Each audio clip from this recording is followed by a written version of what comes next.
Over the past couple days, we've looked at our lawmakers' astounding inability to seriously address this country's problems and the Congress's resulting record-low approval ratings. We've also looked at a couple of the reasons behind that, namely Washington's hyper-partisan atmosphere and the extremely light work schedule Congress sets for itself. So why would anyone want to be part of such an unpopular, unproductive institution anyway? Why would somebody want to be there if they didn't want to make a consequential difference for the country? It satisfies the ego.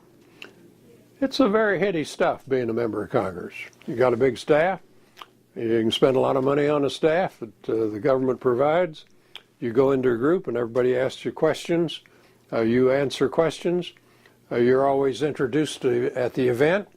It's very satisfying from an ego standpoint. Yes, there are definitely some perks that come with the job. Not only does Congress spend the equivalent of dozens and dozens of weeks out of session, even when it is in session, the overwhelming majority of the work only happens Tuesday through Thursday. And as former Congressman Lee Hamilton, who now directs IU's Center on Congress, can attest, lawmakers are routinely invited to extravagant meals and receptions. You take a kid practicing law in Indiana, like I was, in a county seat town, and send him into a big fancy Washington reception and have him meet the President of the United States and the congressional leaders. It's a mind-boggling kind of a change. It's tough not to like that. Oh, everybody likes it. I liked it.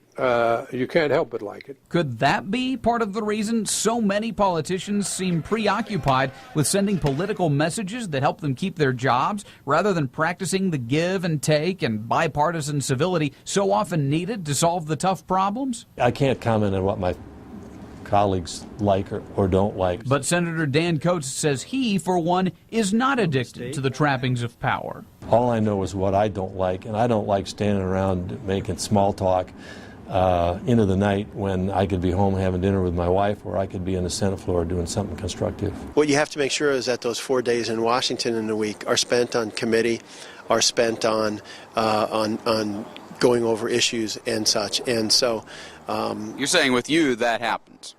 That's what I try to do. Noble sentiments, but when they're not at publicly scheduled events, not speaking or voting on the chamber floor, or not doing committee work, which is to say most of the time, we really don't know how hard our representatives in Congress are working, nor do we have any idea how much time they're spending at those cushy dinners and elaborate receptions. Dan Coates, Joe Donnelly, and Marlin Stutzman all refuse to let us see even a small slice of their day-to-day schedules, making it tough to discern how aggressively they're pursuing the public interest and frustrating observers like Lee Hamilton. You send me to the Congress or anybody else to the Congress to legislate, not to go to receptions. So what changes does Lee Hamilton suggest to make Congress work harder and better? First off, he says lawmakers should spend 4 days a week legislating, as he says they used to, not 3.